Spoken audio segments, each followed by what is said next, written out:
Hello Iman. I hope आप सभी लोग बहुत अच्छे होंगे, उतनी बेहतर तरीकों से आप सभी लोगों की पढ़ाई चल रही होगी। तो बच्चों, इस वीडियो में हम लोग देखने क्या वाले भाई, आपके त्रैमासिक परीक्षा 2025-26 कक्षा 10वीं विषय सामाजिक विज्ञान की सैंपल क्वेश्चन पेपर। बच्चों, ये क्वेश्चन पेपर जो है 50 मार्क्स के लिए सेट हुआ है, क्योंकि कुछ जिला ऐसे जहां पर 50 मार्क्स की पेपर होने वाली है और कुछ जिला ऐसे जहां पर 75 नंबर का। तो 75 नंबर वाली भी वीडियो भी आपको बहुत जल्द इस चैनल पर मिल जाएगा। तो आप लोग चैनल को सब्सक्राइब करके रखें, बेल आइकन ऑन करके रखें, ताकि आपको जैसी वीडियो आए तुरंत आपको मिल पाए। ठीक है, तो भाई 100% आप तैयारी करना चाहते हैं तो इसी टाइप से क्वेश्चंस को करेंगे। जिस जिस चैप्टर से क्वेश्चन सेट होना है उसी चैप्टर से रखा गया है, जितने मार्क्स के लिए आना है इसलिए ध्यान से करेंगे। जैसे कि पहला प्रश्न सही विकल्प चुनकर लिखिए। इसमें क्या दिया हुआ है, चराई भूमि के कम होने से प्रतिकूल असर सबसे ज्यादा पड़ता है। जो चराई भूमि है उसका प्रतिकूल असर किन पर ज्यादा पड़ता है, जैसे अमीर परिवार हो गया, गरीब परिवार हो गया, मध्यम परिवार हो गया, सभी वर्ग किन पर पड़ता है उसको करना है। और खास बात और है इस वीडियो में क्वेश्चन पेपर की कि दोनों मीडियम के लिए है, ताकि आप लोगों की तैयारी बहुत अच्छे से हो पाए। मेहनत करके बनाया गया, तो ध्यान से देखते चलेंगे। भारत में धान की खेती की जाती केवल खरीफ में, केवल रबी में, केवल जायद में, सभी मौसम में, उसको आपको टिक करना है। फिर संविधान में मौलिक कर्तव्यों की संख्या है, कितने मौलिक कर्तव्य है उसको टिक आउट करना है प्यारे बच्चों। फिर संस्थागत साख में शामिल नहीं है, इसको करना है।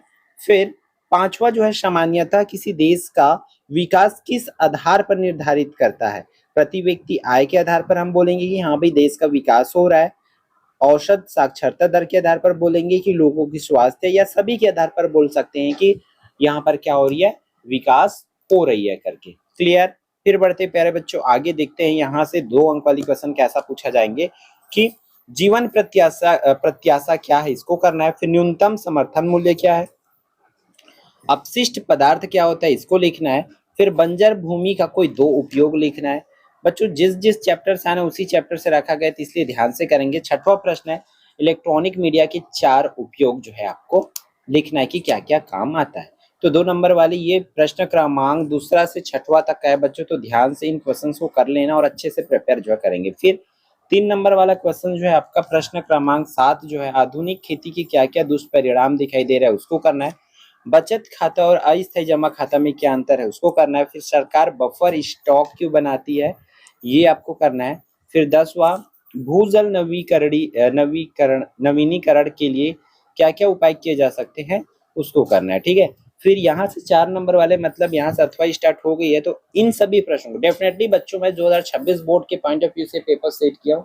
तो जो जो क्वेश्चन आपका 26 बोर्ड में आ सकता है वैसे ही क्वेश्चंस को मैं यहाँ पर रखा हूँ। तो बस ध्यान से चीजों को करते चलेंगे, एक भी क्वेश्चन नहीं छोड़ना है। हालांकि मान के चलो आपके तिमाही में एक भी प्रश्न नहीं आए, बट इतना देन से हो रहा है कि आपकी अगर इन प्रश्नों को करते हो तो बोर्ड की तैयारी हो जाती है, क्योंकि मैं बोर्ड लेवल की क्वेश्चन बेटा सेट किया हूँ।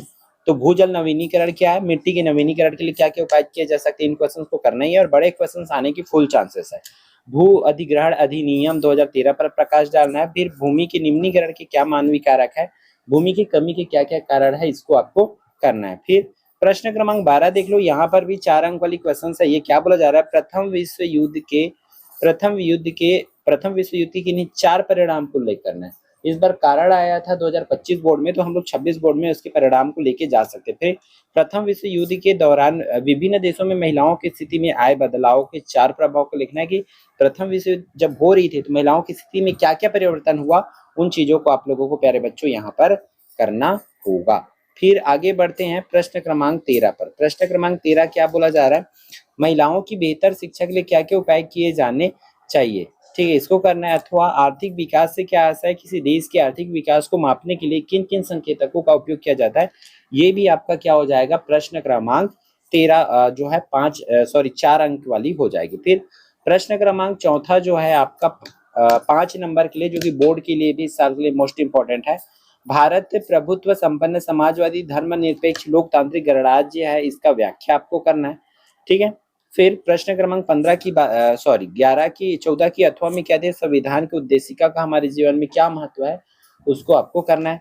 ठीक है। उसी तरह से लास्ट प्रश्न आपका प्रश्न क्रमांक 15 क्या बोला जा रहा है, मोटे अनाजों के उत्पादन में कमी के कारण को लिखना है, अथवा फसलों के उत्पादन में वृद्धि के आधारभूत क्या कारण है उसको आपको करना होगा। क्लियर है बच्चों? तो ये रहा आपके 50 नंबर के लिए टोटल 15 क्वेश्चन जो कि बोर्ड के पॉइंट ऑफ व्यू से मोस्ट इंपॉर्टेंट है बच्चों। तो डेफिनेटली आप लोग करेंगे इन प्रश्नों को अच्छे से, ताकि आपकी जो तैयारी है अभी से बोर्ड के लिए बहुत अच्छे से हो पाए। ठीक है, तो बच्चों इस वीडियो में इतने, फिर हम मिलते हैं आने वाले इंपॉर्टेंट वीडियो में। जय जोहार, जय छत्तीसगढ़।